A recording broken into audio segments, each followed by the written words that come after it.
कृष्णा। आज हम सभी श्रवण करेंगे श्रीमद् भागवतम के अंतर्गत चतुर्थ स्कंध, उसके अंतर्गत 22वां अध्याय और 5वें श्लोक से नंबर 5 श्लोक से हम आज प्रारंभ करने जा रहे हैं।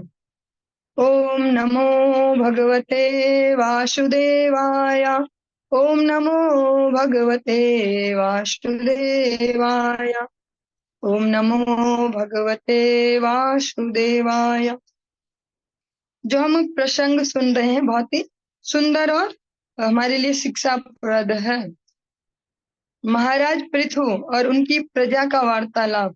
वहां राजा और प्रजा का ऐसा कनेक्शन नहीं है कि राजा बोले लाओ और कर दो, मुझे और टैक्स दो, तुम मरो बचो मुझे, क्या मतलब। या प्रजा भी ऐसी नहीं जो गालियां दे रही हो राजा को, ऐसा दुष्ट राजा, ऐसा दुष्ट राजा। प्रजा और राजा दोनों ही भक्त हैं, क्योंकि राजा ने बहुत मेहनत की है प्रजा को भक्त बनाने के लिए हर प्रकार से। और जब इनके वार्तालाप ये चल रहा है, वहां पर सनत कुमार चतुष्सन, जो चारों भाई हैं ब्रह्मा जी के पुत्र, वे चारों कुमार वहां पर उपस्थित होते हैं। कल हमने जो लास्ट श्लोक श्रवण किया, महाराज पृथु ने उन्हें एक आसन प्रदान किया, सब आसन पर विराजे, और जब सुख पूर्वक बैठ गए तो महाराज पृथु ने उनको दंडवत प्रणाम किया। और जिस प्रकार से वैष्णव का भगवान का और भगवत जन का जैसा सत्कार होना चाहिए वैसा किया। इसी को हम आगे बढ़ाते हुए आज श्रवण करेंगे। तत्पाद शौच सलिलर मार्जितालक बंधनः तत्र शीलवतां वृत्तमाचरन् मानयन्निव। तत्पश्चात राजा भी साधारण राजा नहीं, जो स्वयं भगवान के सत्यावेश अवतार है, महाराज पृथु। तत्पश्चात राजा ने जो चारों कुमार हैं उनके जो चरण कमल है उनका प्रक्षालन करवाया था जल से। फिर चरण कमलों के धोए हुए जल को लेकर अपने बालों पर छिड़का। ऐसे शिष्ट आचरण से राजा ने आदर्श पुरुष की तरह यह प्रदर्शित किया कि आध्यात्मिक दृष्टि से उन्नत व्यक्ति का किस प्रकार सम्मान करना चाहिए। ये सब वैष्णव सदाचार के अंतर्गत आता है। छोटी छोटी बातों को सीखना कि कैसे वैष्णव का आचरण है। केवल हमने माला ग्रहण कर ली गुरुदेव से, जब करते हैं एकादशी करते हैं, इतना इनफ नहीं होता। ये तो फर्स्ट सीढ़ी है। उसके बाद वैष्णव सदाचार भी सीखना होता है। श्री चैतन्य महाप्रभु जो युग धर्म को संस्थापन करने, युग धर्म कौन सा, हरि नाम संकीर्तन, उसके लिए यहाँ पर आए। महाप्रभु स्वयं भगवान थे। आज इतना जोर दिया जाता है इस परंपरा में, चैतन्य महाप्रभु की परंपरा में, जिस प्रकार से भी अलग अलग संस्थाएं आज कार्य कर रही हैं पूरे विश्व भर में। सभी इतने जोर शोर से प्रचार कर रहे हैं, नए भक्तों को भी यही कहते हैं कि आप खुद भी करो, दूसरों को भी सिखाओ, प्रचार करो। लेकिन अगर वो महाप्रभु स्वयं ही प्रचार फील्ड में उतर जाते तो क्या सारे धराधाम को भक्त न बना देते। पर उन्होंने ऐसा किया नहीं। वो बस उनका जो भ्रमण है वो 6 साल का ही है मात्र, और बाकी समय वो जो 18 वर्ष है वो आराम से जो पुरी धाम है, पुरुषोत्तम क्षेत्र, वहां रहे। और वैष्णव से वार्तालाप है उनका। कभी ये भक्त आए, इनसे मिले, इनसे ये बातचीत हुई, कभी वो आए, उनसे ये बातचीत हुई। हाँ, उस सब में क्या है, सब में वैष्णव सदाचार की शिक्षा है। जो भक्ति का एक्सट्रीम लेवल है, जो शुद्ध भक्ति है, शुद्धा भक्ति, प्रेमा भक्ति, उस तक एक साधारण व्यक्ति कैसे पहुंच पाए, उसके लिए सरलता से प्रैक्टिकल टिप्स हैं, उसको कहते हैं वैष्णव सदाचार। ऐसा ही यहाँ पर जो महाराज पृथु है, ये भी ऐसा ही एग्जाम्पल सेट कर रहे हैं, उदाहरण दे रहे हैं अपना। क्योंकि आप लोग अनेक बार सुनते हैं कि गुरु कौन होता है। गुरु तो बहुत सारे हो सकते हैं। गुरु को बहवा संति शिष्य वित्तापहार का। अब पैसा लेने वाले, धन लेने वाले गुरु तो अनेक हो जाएंगे कि भैया ऐसे करके अलग अलग पॉलिसी से धन लेंगे। एक दो मुझे पॉलिसी याद भी आ रही है, पर बोलना सही नहीं होगा, क्योंकि जिनकी वो पॉलिसी बड़े उच्च पद पर है आज सरकार में भी, हाँ, राजनीति में भी है, तो नहीं बोल सकते। लेकिन अलग अलग पॉलिसीज, अगुरुवो बहवा संति शिष्य वित्तापहारका, दुर्लभा सद्गुरुर्देवी शिष्य संतापहारका। जो अपने अनुगत जनों के संतापों को हरण करे, उन्हें प्रैक्टिकली बता पाए कि शांति पूर्वक जीवन कैसे जीना है, प्रैक्टिकली बता पाए कि जीवन में ये झमेले आएंगे, इनको ऐसे ऐसे निपटाओ, हाँ, उनके संतापों को हरण कर सके, खुद भक्ति में उन्हें स्थित कर सके। ऐसे दुर्लभा सद्गुरु देवी, ऐसे जो गुरुदेव होते हैं वो दुर्लभ है। लेकिन ये जो दुर्लभ गुरुदेव होते हैं, दुर्लभ कैटेगरी, ये कैसे होते हैं? ये कैसे होते हैं? जो अपने आचरण से सेट करते हैं। आचिनोति शास्त्रार्थमाचार्य स्थापयत्यपि स्वयमाचरते यस्मादाचार्यस्तेन कीर्तिता। जो अपने आचरण से एग्जाम्पल सेट करते हैं, वो केवल उपदेश नहीं देते सबको सद्भाव से रहो, सब ऐसा करो, सब ऐसा करो, वो करके भी दिखाते हैं। हम प्रैक्टिकली देख रहे हैं अपने गुरुवर के जीवन में, गुरु परंपरा के बारे में श्रवण भी करते हैं। किसी प्रैक्टिकल प्रॉब्लम को फेस कर करके उन्होंने हमारे लिए ये सुलभ पथ दिया है। वो केवल ये नहीं है कि बस वहां से बड़े बड़े से लेक्चर झाड़ डोर हो गया। वो स्वयं आचरते यस्मादाचार्यस्तेन कीर्तिता, स्वयं आचरण करते हैं, फिर अपने आचरण से सिखाते हैं। ऐसे उपदेश ही नहीं करते फिरते रहते हैं, ऐसा करो, ऐसा मत करो, ऐसा नहीं करना चाहिए, वो प्रैक्टिकली स्वयं भी कर रहे हैं। तो जो महाराज पृथु हैं वो भी अभी श्रेष्ठ हैं। जैसा श्रीमद् भगवद गीता में भगवान कृष्ण ने बहुत सुंदर एक श्लोक दिया है, जो समाज की वास्तविक परिस्थितियों से बिल्कुल रिलेट करता है। यद यदाचरति श्रेष्ठ तत्तदेवे तरो जनासा, यद प्रमाणम कुरुते लोकस्तदनुवर्तते। जो भी समाज के किसी भी फील्ड में जिनको हम श्रेष्ठ कह रहे हैं, ये सबसे ऊपर है इस फील्ड में, कला के फील्ड में, खेलों के क्षेत्र में, ये इस फील्ड में, वो जैसा जैसा करते हैं ना, वो एक रोड मैप बन जाता साधारण पब्लिक के लिए। ऐसा ही करना है, ये ऐसे कपड़े पहनते हमें ऐसे ही पहनना, ये बाल ऐसे कटाते हमें भी ऐसे ही करना है, अच्छा इसने ऐसी सेल्फी खिंचाई थी हम भी ऐसे ही करेंगे, हम सब ऐसा ही करेंगे। इसलिए महाराज पृथु इस बात को अच्छे से जानते हैं कि मैं एक जिम्मेदार पद पर हूँ, श्रेष्ठ पद पर हूँ, मेरा जैसा आचरण होगा सभी वैसा ही करेंगे। ऐसे ही जो कलयुग पावना अवतार श्री चैतन्य महाप्रभु हैं, जो आप सभी कहते हैं पंचतत्वात्मकम कृष्णम भक्त रूप स्वरूपकम भक्तावतारम भक्ताख्यम नमामि भक्ति शक्ति को। एक भक्त के रूप में महाप्रभु अवतार लेते हैं, प्रैक्टिकली करके दिखाते हैं कि बोलते किसको है भक्ति और करते कैसे भक्ति। अनेक बार भक्तों के प्रश्न होते हैं अनेक अनेक भाव में, जीवन के अलग अलग फेज में, कि भक्ति बोलते किसको है। तो भक्ति जिसको बोलते हैं वो महाप्रभु ने आचरित करके दिखाई है। महाप्रभु एक ऐसे भगवत अवतार हैं, ऐसे भगवत विग्रह हैं जिन्होंने कोई कमी नहीं छोड़ी कि कहाँ से कोई कुछ बोल पाए। उन्होंने अच्छे से आचरण करके दिखाया। नॉर्मली हम जैसे ऐसे जन्म लिया, अच्छे से सब ऐसे ही अपनी एजुकेशन ठीक से की, विद्यार्थी बने तो इतना बढ़िया बने, शिक्षक बने तो और बढ़िया शिक्षक बने, जब जो किया वो बहुत अच्छे से किया। भक्ति जब की इतने अच्छे से की कि आज उनसे श्रेष्ठ कोई भक्त हो नहीं सकता जगत में। और सन्यासी भी बने तो ऐसा सन्यासी अन्य कोई मिलेगा नहीं। महाप्रभु ने प्रैक्टिकली ये करके दिखाया। अब भक्त का कैसा आचरण होना चाहिए उसको सेट किया अपने आचरण से। जब आप गुंडीचा मार्जन की कथा आप सब जब सुनते हो, जब भी जगन्नाथ जी का रथ यात्रा उत्सव आता है, आप गुंडीचा मार्जन सुनते हो, वहां पर आप सुनते हैं कि जब कुछ भक्त महाप्रभु को, भगवान जो सबको तो पता ही है ये भगवान है, जो भक्त हैं वो इस भाव से उनके चरण प्रक्षालन करने जा रहे हैं या कुछ करने जा रहे हैं, ऐसा कुछ प्रणाम ये, तो महाप्रभु उनको ऐसे गुस्सा करके भगा देते, भागो यहाँ से, ऐसे, क्योंकि वो वहां पर एग्जाम्पल सेट कर रहे भक्त वाला, वो सबके लिए जो बिल्कुल फॉलो किया जाए ऐसा सेट कर रहे हैं। महाप्रभु के जीवन का ऐसा कुछ नहीं है कि जो फॉलो नहीं कर सकते एज इट इज, उन्होंने सब कुछ बिल्कुल अच्छे से किया, क्योंकि वो कलयुग में आए हैं। कलयुग के जीव का स्वभाव भी जानते हैं कि ये तो हर बात पे छेद ढूंढेंगे, ये वाला ये तो ऐसे है, इनको भगवान कैसे बोलते हैं, ये ऐसे, हाँ। तो वो भक्त रूप में आए, इसलिए भक्त के सारे अच्छे से आचरण को करके दिखाया। ऐसे महाराज पृथु अपने जो इस जिम्मेदारी वाले पद पर है, अपने आचरण से सबको शिक्षा देते हैं।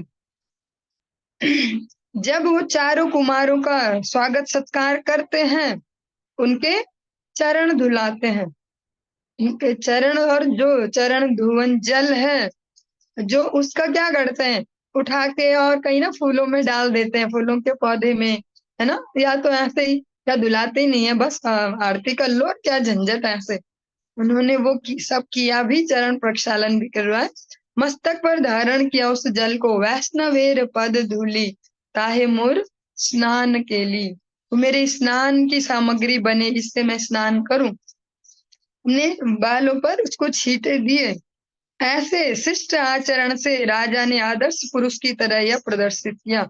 उन्होंने एग्जाम्पल सेट किया, दिखाया करके, ऐसा आचरण करना चाहिए। महत पुरुष जब आते हैं, जब गुरु वर्ग यहाँ पर उपस्थित होते हैं, और कैसे हमें जो आध्यात्मिक रूप से उन्नत है, जो श्रेष्ठ भक्त हैं, जो उनका हम कैसे सेवा सत्कार करें, प्रैक्टिकली दिखा रहे। क्योंकि इस कलयुग में ऐसे सूक्ष्म बुद्धि का होना बहुत मुश्किल है, कुतर्की बुद्धि का होना बहुत इजी है। छोटा बच्चा भी बोल सकता है कौन होते हैं भगवान जी, हम तो नहीं मानते, क्या होता है भगवान, देखो हम तो खुद ही करते हैं। छोटे छोटे बच्चे आज के दिन में ऐसा बोल सकते हैं, जिस प्रकार से उनकी कंडीशनिंग चल रही है। लेकिन महाराज पृथु अपने आचरण से करके दिखाते कैसा आचरण करना चाहिए। हाटकासन आसीनान स्वाधिष्णयेष्विव पावकान, श्रद्धा संयम संयुक्तः प्रीतः प्राह भवाग्रजान। चारों मुनि शिव से भी ज्येष्ठ थे, और जब वे सोने के बने हुए सिंहासन पर बैठा दिए गए, तो ऐसा प्रतीत हो रहा था मानो वेदी पर अग्नि प्रज्वलित हो रही हो। महाराज पृथु ने उनसे अत्यंत शिष्टता तथा सम्मान पूर्वक बड़े ही संयमित स्वर में कहना प्रारंभ किया। श्रीमद् भागवतम इसलिए जरूरी है, बचपन से जो हमको कंडीशनिंग मिली है, वो मिली कैसी वाली, कि कुछ बहुत पूज्य वस्तु होती, भागवत, हाँ भागवत कराते हैं ऐसे, हाँ सप्ताह कराते हैं ऐसे, लोकल भाषा में सप्ताह कराते हैं, हाँ भागवत होती है ऐसे, कहीं होती है तो जाते हैं, सुनते हैं, कीर्तन में नाचते भी हैं, लास्ट में ना प्रसाद मिलता है ऐसे।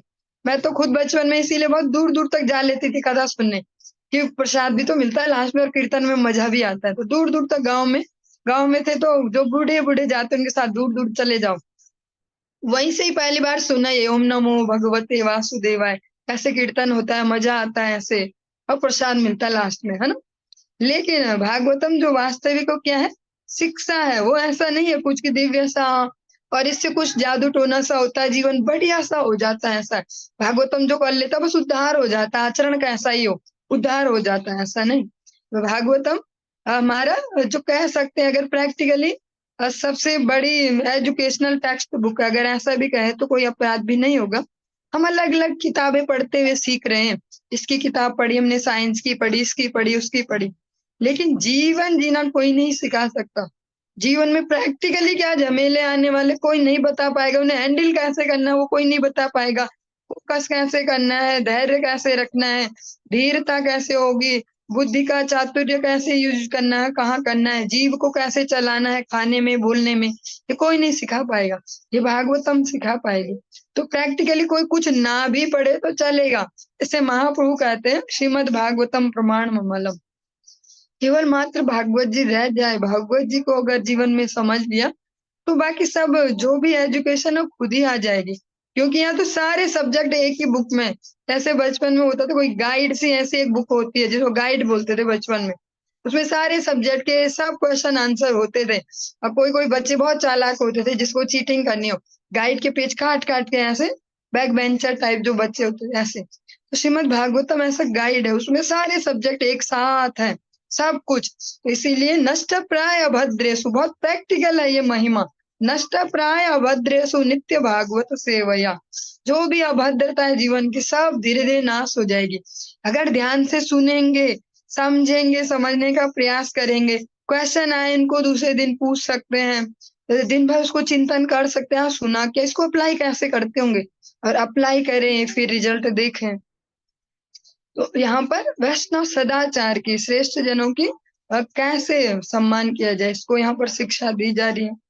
जो चारों कुमार हैं ये शिव जी से भी बड़े हैं अपने जो, क्योंकि इनका जन्म पहले हुआ है। जो रुद्र है वो बाद में उनको ब्रह्मा जी के भ्रिकुटी से क्रोध से उत्पन्न बाद में हुए।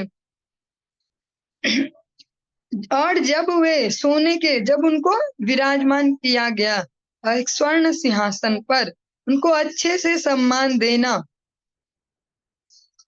तो ऐसा लग रहा था जैसे यज्ञ वेदी में यज्ञ की अग्नि प्रज्वलित हो रही। उनका जो आभा मंडल है वो ऐसा लग रहा था। महाराज पृथु ने उनसे अत्यंत शिष्टता, विनम्रता पूर्वक और सम्मान पूर्वक, विनम्रता भी है, सम्मान का भाव भी है हृदय में, और संयमित शब्द, संयमित शब्द, अपने शब्दों पे कंट्रोल भी है पूरा कि मैं बोल क्या रहा हूँ। शब्दों को पहले रिचेक भी किया गया है कि क्या बोल रहा हूँ। संयमित स्वर में कहना शुरू किया। बहुत ज्यादा एक्साइटेड नहीं, बहुत ज्यादा नर्वस नहीं, ऐसे नहीं कि नर्वस ही हो जाए कि भैया अब तो गुरुदेव आ गए तो हम अब क्या बोले, हम तो कैसे बोले ऐसे, या ओवर एक्साइटेड नहीं, मैं तो ऐसा करता हूँ, मैं वैसा करता हूँ गुरुदेव देखो ऐसे।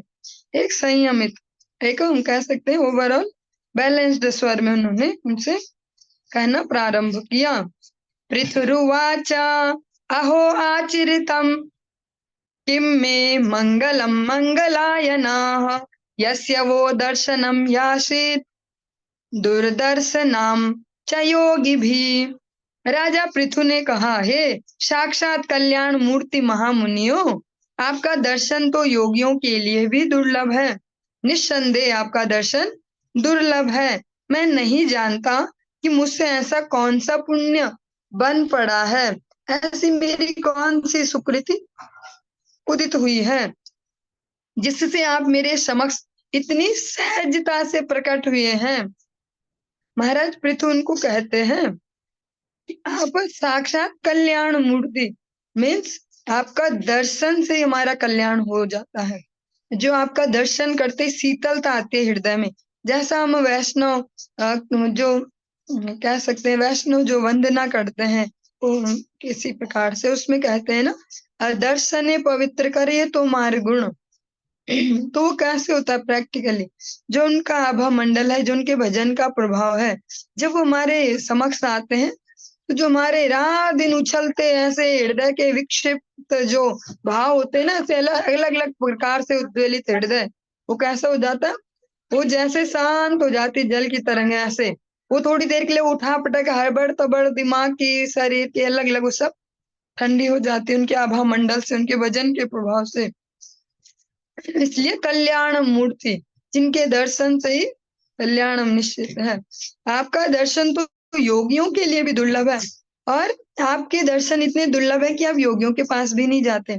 योगियों का जो योग है वो भी आपको इतना अट्रैक्ट नहीं कर पाता कि आप वहां पहुंच जाओ कि ये तो बहुत बड़ा योगी है, ये इतने साल से अन्न नहीं खा रहा है, ये इतने साल से एक टांग में खड़ा है, ये पानी में खड़ा है, ये ऐसा कर रहा है वैसा, वो भी आपको अट्रैक्ट नहीं कर पाते कि आप उनके पास पहुंच जाओ।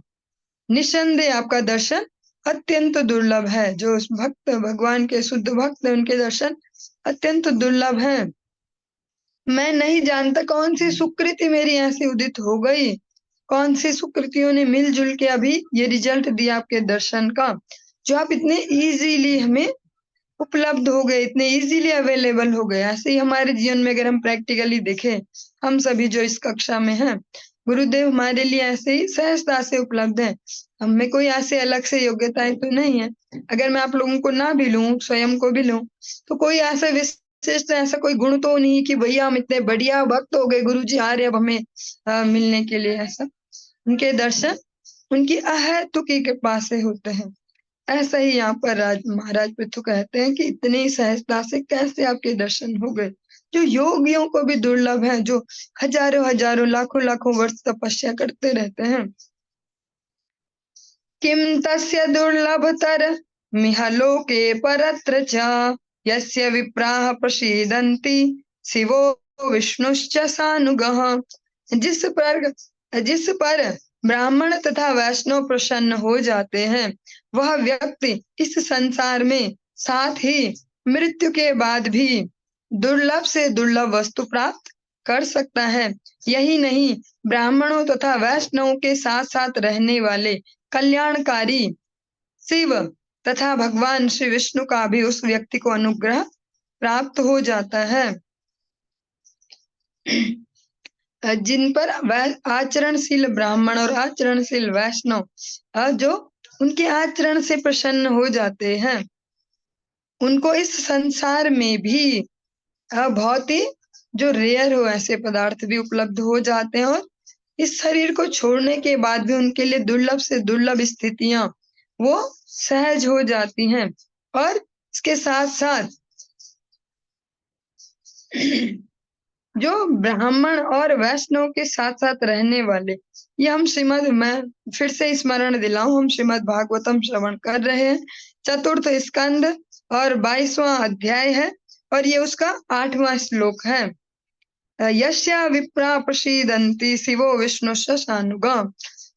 यही नहीं, ब्राह्मणों तथा वैष्णव के साथ साथ रहने वाले कल्याणकारी जो इनके हमेशा साथ में रहते हैं, कौन रहते हैं?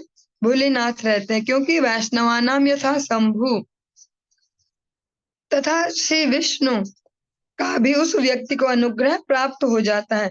जैसा आप सब अनेक बार सुनते हैं, कभी गुरुदेव के मुख से, कभी अन्य वैष्णव के मुख से, जो भगवत कृपा है वो भक्त कृपा की अनुगामिनी होती है। पहले भक्त की कृपा होती है, भगवान की नहीं होती है। पहले कोई भक्त नहीं हमें देखा था, वो ये चलो ट्राई करते हैं इनको भी थोड़ा सा अपना एकादशी शुरू करो, आप कीर्तन में आओ ऐसे। फिर कुछ दिन बाद बोला था आप एकादशी करोगे क्या, उसमें कुछ झंझट नहीं है, ऐसे ऐसे हमको कन्वेंस किया था। फिर कुछ दिन बाद बोला था थोड़ा सा 2 मिनट के लिए माला जप करोगे, देखो तो कैसी होती है।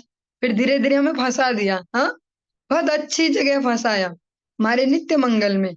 तो वैष्णव कृपा की, भक्त कृपा की अनुगामिनी है भगवत कृपा। ये तो भगवान तो पहले से भी तो थे ही, वैष्णव के जीवन में आने से पहले भी तो भगवान ऐसे ही थे, हाँ।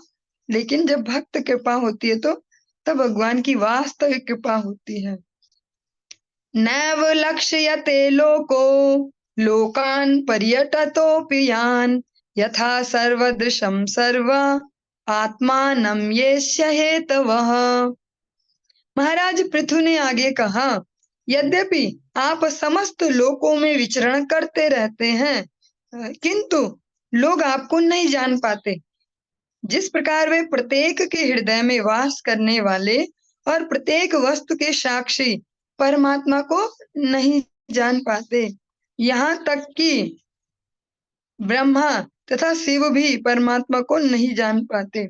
लेकिन इसमें हम थोड़ा सा सेंसिटिव मैटर है, इसको ऐसे ही रफली नहीं समझेंगे कि वो नहीं जानते।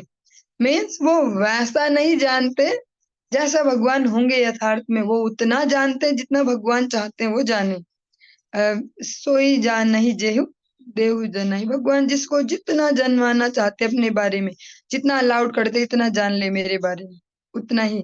जैसे हम अलग अलग देखते हैं ना, ऐसे भौतिक जगत में भी जो बहुत पावरफुल व्यक्ति होते हैं धन से या पदों से, उनके बारे में पब्लिक ज्यादा नहीं जानती। वही जानती है जो वो चाहते वो जाने, जिसको वो हाईलाइट करते हैं अपनी इमेज को, जिस इमेज को हाईलाइट करते हैं। हमारे देश के ऐसे बहुत बड़े एक राजनीतिज्ञ हुए, नाम तो नहीं बोलेंगे, उन्होंने भारत के जो स्वतंत्रता या उसके बाद की जो राजनीति है, जिस प्रकार से राजनीतिक सिस्टम चला, उसमें बहुत बड़ा रोल प्ले किया। नाम नहीं बोल रहे, बिना नाम लिए उन्होंने अपनी छवि बहुत ही दीनहीन वाली, बहुत ही गरीब वाली ऐसी छवि बनाई। ये कुछ भी विषय भोग नहीं करते और इस प्रकार से छवि बनाई। लेकिन उनके ही जो साथ में काम करने वाले, इनकी टीम के मेंबर बोल सकते हैं, जिनको हम बहुत बड़ी कवित्री के रूप में, इनका नाम अगर उनका नाम मैं बोल सकती हूँ, उनका नाम है सरोजनी नायडू। उनकी पोयम्स हम बचपन में पढ़ते थे।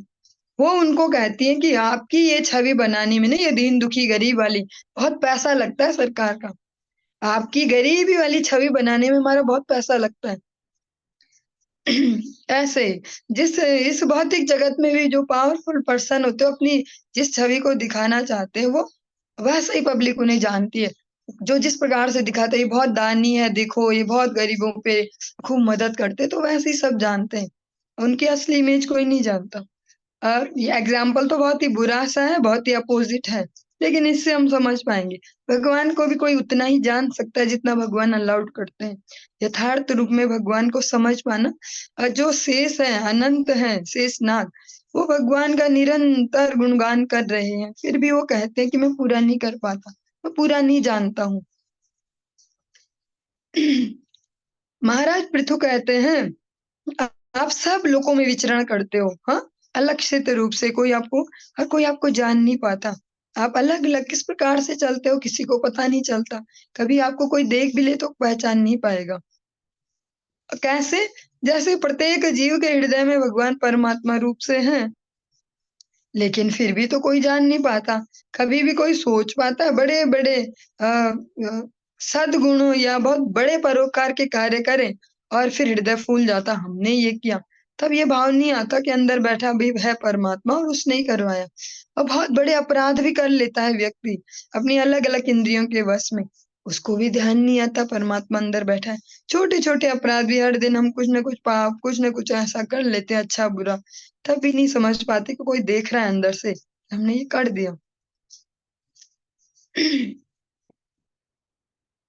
अधना अपि ते धन्याः साधवो गृहमेधिनः यद्गृहा यर्हवर याम्बूत तृणभूमीश्वरावराः।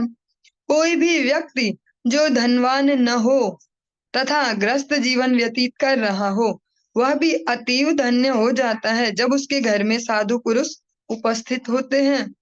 गृह स्वामी तथा सेवक जो सम्मानीय अतिथियों को जल, आसन तथा स्वागत सामग्री प्रदान करने में लगे रहते हैं, वे धन्य हो जाते हैं और वह घर भी धन्य हो जाता है। इसमें एग्जाम्पल ऐसा क्यों दिया होगा? क्या गरीबों का मजाक उड़ा रही होगी भागवतम कि भैया गरीब लोग ऐसे, वो धन्य नहीं होते? ऐसा नहीं, यहाँ पर ये बताया जा रहा है कि धन नहीं भी है तभी आप धन्य हो सकते हो। भगवत गीता में भगवान बोलते तुम पे कुछ नहीं है फिर भी तुम मुझे खुश कर सकते हो। पत्रम पुष्पम फलम तोयम, ये चार तो फ्री में भी मिल जाएंगे, तो यही दे दो मुझे, मैं उससे खुश हो जाऊंगा। मैं तुम्हें उतना ही रिजल्ट दे दूंगा इन चारों से ही जितना कोई पर्वतों के बराबर स्वर्ण मेरे लिए देता हो, बड़े बड़े भंडारे चलाता हो, अन्नकूट चलाता हो, उससे देता हूँ, मैं उससे ज्यादा दे दूंगा तुम्हें, केवल तुम पत्ता फूल जल फल दे दो। हाँ, ऐसे ही यहाँ पर भी ऑप्शन दिया गया है, अधना अपि ते धन्या साधवो ग्रह मेधिना। कोई भी व्यक्ति जिसके पास ज्यादा धन नहीं है और वो ग्रस्त में हो तो उसको ज्यादा बढ़िया तो नहीं समझा जाता ना, जिन पे कम धन होता है, अरे इनकी तो ऐसी है जिंदगी, हाँ, लेकिन वो भी धन्य हो सकते हैं जब उनके घर में साधु पुरुष आते हैं। ये कंडीशन सबके लिए बराबर है, इसमें धन ज्यादा होना कम होना नहीं है।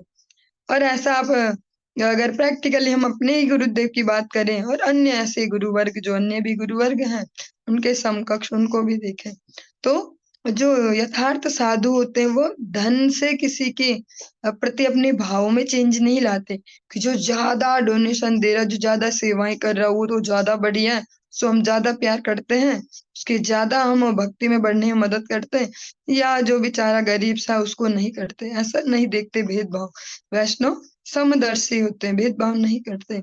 इसीलिए जिसके पास कम भी धन है, ऐसा ग्रस्त व्यक्ति जब उसके घर में साधु जन आते हैं तो वो धन्य हो जाता है। लेकिन साथ में कंडीशन भी है, ये एक कोटेशन भी है। जब वैष्णव घर में आते हैं घर पवित्र हो जाता है, पर ऐसा नहीं है कि वो फॉर एवर पवित्र हो गया है। अब हमारी जिम्मेदारी होती है उसकी पवित्रता मेंटेन करने की, बनाए रखना, और वो बनाए रखना होगा अपने आचरण से, भगवान के नाम संकीर्तन से, इस प्रकार से। ऐसा नहीं है वो एक बार आए और हमने सोचा अब हमेशा की छुट्टी हो गई, ऐसा नहीं, पवित्रता को बनाए रखना पड़ता है। महाराज पृथु ये कह रहे हैं, ग्रह स्वामी तथा सेवक, जो ग्रह का स्वामी होता है या वहां पर कोई कार्य करने वाला, सेवा करने वाला सेवक ही क्यों न हो, अगर वो अपने जो यहाँ अतिथि आए उनका सत्कार करते हैं, उन्हें कुछ नहीं हो तो पानी तो कुछ है, आसन दे, स्वागत सामग्री ऐसे करते हैं, वे धन्य हो जाते हैं और वह घर भी धन्य होता है।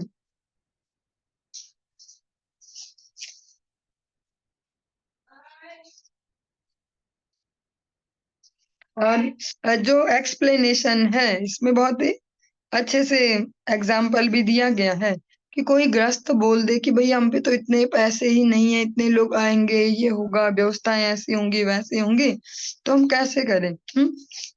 इसमें एक तो बहुत ही सुंदर एग्जाम्पल द्रौपदी जी वाला दिया गया है, जिनको सबसे फेमस जो है दुर्वासा ऋषि ने क्रोध के लिए वो अपने 60,000 शिष्यों के साथ खुद से ही बोल देते कि मारे हमारी तैयारी करो तुम। हाँ, एक उनका एग्जाम्पल दिया गया है कि वो फिर भगवान पर आश्रित होकर उसको करती हैं। और दूसरा है कि प्रैक्टिकल अगर हम बोले आज की डेट में हम तो इतने भक्त नहीं है कि ठाकुर जी आ जाएंगे हमारे यहाँ, बोलेंगे चलो मैं लेके आता हूँ रास्ते से 5 किलो दाल चावल और सब मैं लेके आ जाता हूँ, तुम पका लेना। अगर ऐसा नहीं है तो पानी तो दे सकते हैं, पानी तो सब पे होता ही है, तो प्रेम से उन्हें दंडवत करें, उनका सत्कार करें, जल दें, इतना तो सभी कर सकते हैं। भगवान को निवेदित जल अपने बर्तन से उठा के और अपने ही गिलास में नहीं, वो भी सीखना होगा किस बर्तन से उठा के और कैसे और किस गिलास में उन्हें पकड़ा है। व्यालालय द्रुमावै तेष्वरिक्ता किल संपदः यद गृहास्तीर्थ पादीय पादतीर्थ विवर्जिताः। इसके विपरीत जिस गृहस्थ के घर में श्री भगवान के भक्तों के चरण नहीं पड़ते और जहाँ उन चरणों के प्रक्षालन के लिए जल नहीं रहता, वह घर समस्त ऐश्वर्य तथा धन संपन्न होते हुए भी ऐसे वृक्ष के तुल्य माना जाता है जिसमें केवल विषैले सर्प रहते हैं। बहुत सेंसिटिव ये प्रसंग है और बहुत ही प्रैक्टिकल, सारा जो भी उपदेश है श्रीमद् भागवतम का बहुत ही प्रैक्टिकल है। ऐसा कुछ नहीं है कि ये सन्यासियों के लिए, गृहस्थों का क्या काम भागवत का। गृहस्थी तो बस रात दिन लगे रहे अपने झंझटों को निपटाने में, बस इससे ही महान हो जाएगा गृहस्थ आश्रम। रात दिन लगे हुए हैं गधों जैसे धन्य हो गए, ऐसा नहीं। अगर बहुत ही एक तो एग्जाम्पल ये वाला दे दिया, लोअर वाला कि जिसपे कुछ भी ना हो, पानी तो पिला सकता है, और जिसपे सब कुछ हो, जिसपे जिसको हम इस आज की जगत में बोलते हैं कि सब कुछ होना, कि भैया टीवी भी लगा हुआ ऐसा वाला, पूरे एक दीवार के बराबर टीवी भी है, इतना बड़ा वाला फ्रिज भी है, एसी भी लगे यार कमरों में, ऐसा ऐसा ऐसा, जिसको भी हम संपन्नता अपनी भाषा में समझते हो, सो कॉल्ड ऐश्वर्य। अगर ऐसे घर में भगवत भक्तों के चरण नहीं पड़ते, वह उनका सम्मान नहीं होता, जहाँ ऐसा जल भी नहीं है कि उनको दिया जा सके, जिन इसको प्रैक्टिकली कैसे लेंगे, क्या सच में पानी नहीं होगा ऐसे जो इतने अमीर से होंगे, पानी होगा पर ऐसा पानी नहीं होगा कि भक्तों को दे पाए, क्योंकि ऐसे अशुद्ध आचरण होंगे, ऐसा खान पान होगा, ऐसे कोई शुचिता का पालन नहीं करते होंगे कि दे पाए भक्तों को। और वह घर, वैसा घर कैसा है, ऐसे बहुत बड़े वृक्ष के समान है जिस पर केवल विषैले सांप रहते हैं। ऐसे बहुत सारे पेड़ होते हैं ना, अपने बचपन में भी देखते थे, ऐसे उड़ने वाले सांप भी देखे कभी, और बहुत सारे ऐसे भी पेड़ होते हैं जिनके कोटरों में सांप ही सांप रहते हैं। तो वो घर भी जिसमें बहुत ज्यादा धन संपत्ति है, सो कॉल्ड आसुरी संपत्ति जिसको कहेंगे, लेकिन वहाँ भक्तों के लिए कोई स्पेस नहीं है, भक्तों का कोई ऐसा व्यवहार नहीं कि वो आ जा पाए, क्योंकि जब हमारा ऐसा आचरण होगा तभी तो आएंगे जाएंगे वो, नहीं तो बोलेंगे ठीक है, नहीं नहीं आप ही यहाँ आ जाना, बस ऐसे आना भी तभी तो जाएंगे हमारे घर पे जब देखेंगे आने लायक, और हमारा भाव भी होगा। तो वो ऐसा सो कॉल्ड संपन्नता वाला घर भी, सब कुछ वहाँ बहुत महंगे महंगे, बहुत बड़े बड़े सोफा भी लगे हैं, बढ़िया बढ़िया कालीन भी बिछे हैं, और बस जैसा भी जो भी आप सबके दिमाग में हो एग्जाम्पल ऐसे संपन्नता के वो सब हो, लेकिन वहाँ भक्तों का आना जाना नहीं है, भक्तों के लायक वहां पर कुछ नहीं है, ऐसे व्यवस्था नहीं है कि पानी भी पी पाए, ऐसा नहीं लगता उन्हें कि यहाँ का पानी पीना चाहिए हमें। हाँ, तो वो घर कैसा है, ऐसे बहुत बड़े वृक्ष के समान है जिसमें बहुत सारे विषैले सांप रहते हैं।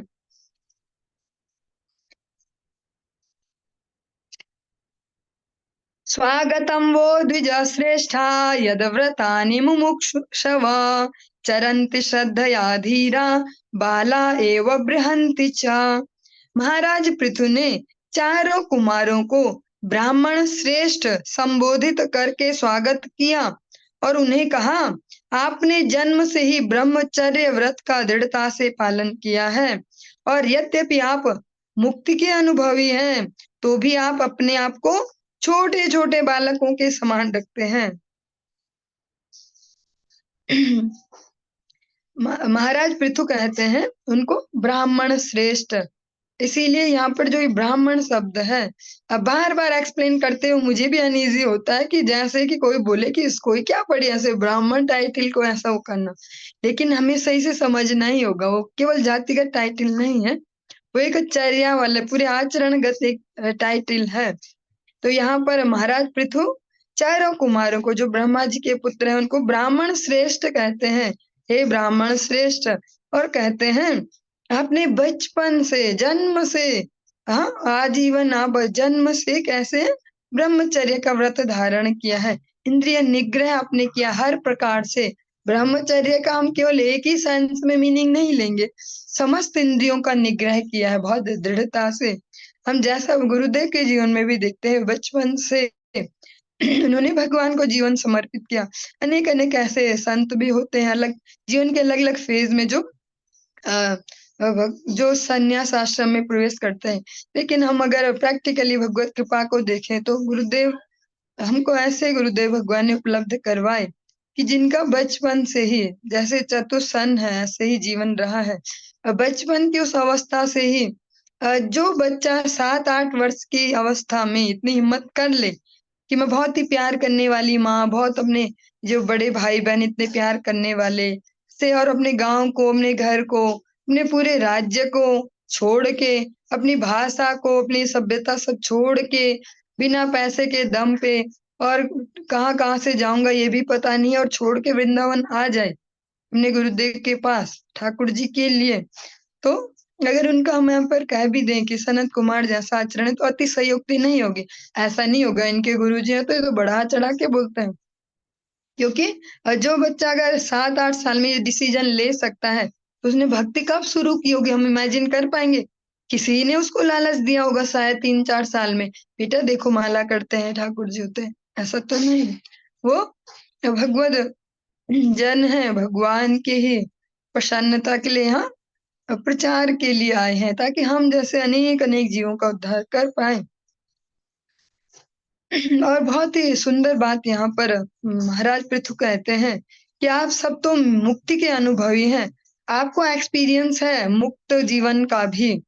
बद्ध जीवन में तो हम सब पढ़े हैं, चतुसन बद्ध जीवन में कभी रहे भी नहीं, हमेशा मुक्त है, मुक्त आत्मा है, कहीं भी विचरण कर सकते हैं। उन पे कोई भी पाबंदियां कैसी भी नहीं है, इंद्रियगत भी अपनी इंद्रियों से भी परेशान नहीं रहते कि आज मन नहीं कर रहा हरिनाम का, आज मन नहीं कर रहा है ऐसा, आज वैसा। वो मुक्ति के अनुभवी हैं, वो भगवत धाम तक भी खुद ही चले जाते हैं, जिसके लिए इतने यत्न करने पड़ते हैं वो वहां भी आ जा सकते हैं, ऐसे हैं। लेकिन वो बहुत ही यहाँ पर सुंदर सी बात कही, तो भी आप अपने आप को छोटे छोटे बालकों के समान रखते हैं, फिर भी उन्होंने अपने आचरण को भी और शरीर को भी बच्चों वाली एज में फिट कर रखा है।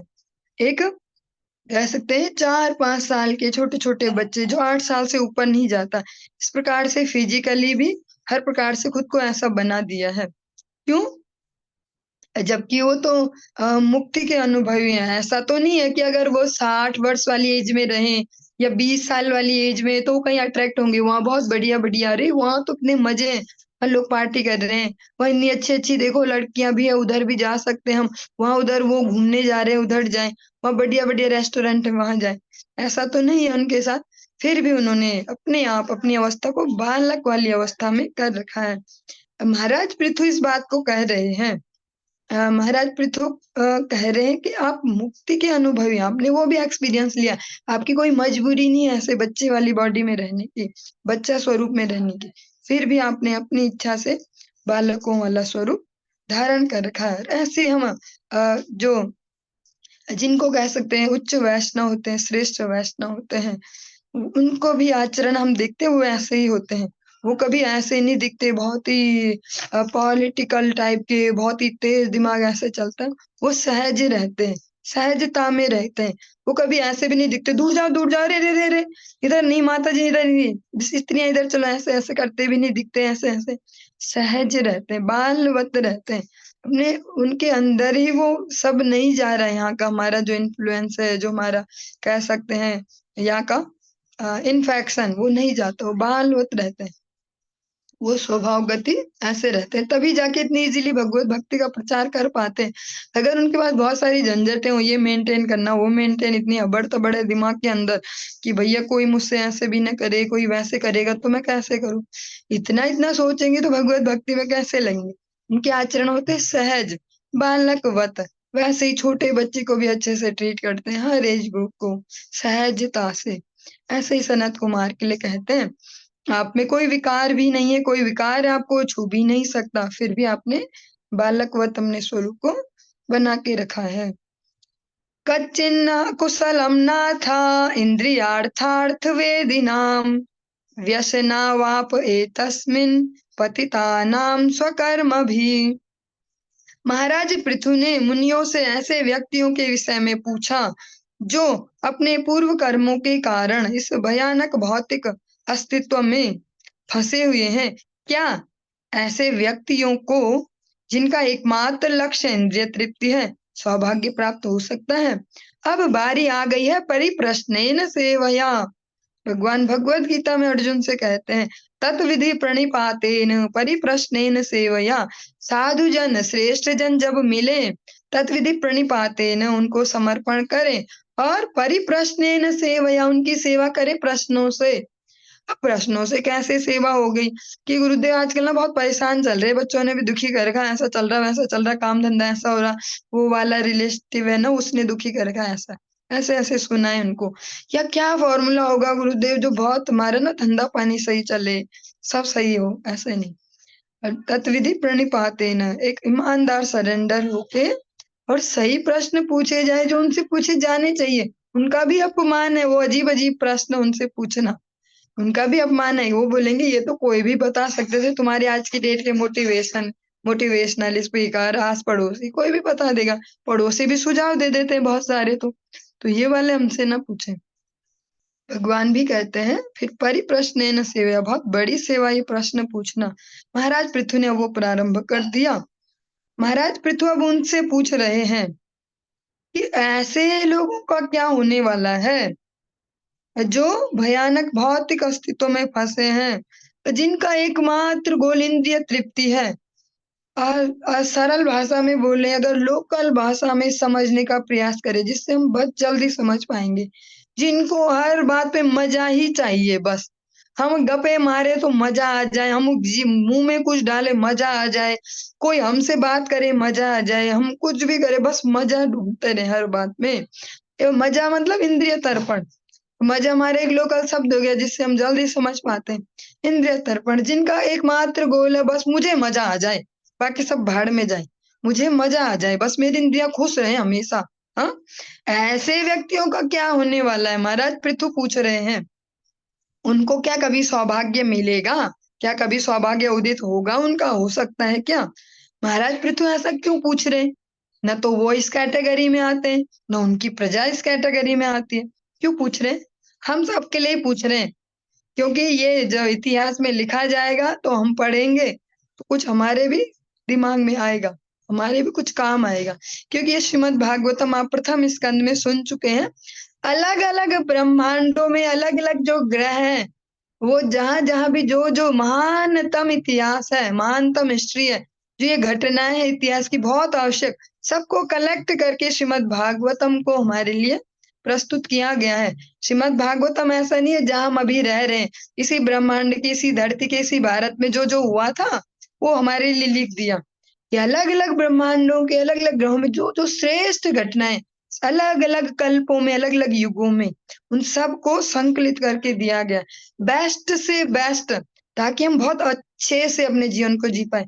कलयुग के लिए जीवों के लिए मुख्यतः इसको दिया गया है, जो कलिहत जीव है, क्योंकि कलयुग के जीव की सबसे ज्यादा दुर्गति है, सबसे ज्यादा मंद भाग्य, मंद बुद्धि, मंद आयु, सब मंद ही होने वाला है। हाँ, इसीलिए हमारे लिए बेस्ट से बेस्ट कॉम्बिनेशन बनाया गया कि लो अब तो तुम्हारा हो ही जाएगा कुछ ना कुछ, पर सुनना तो खुद ही पड़ेगा, समझना तो खुद ही पड़ेगा, और प्रश्न हो तो पूछने भी पड़ेंगे।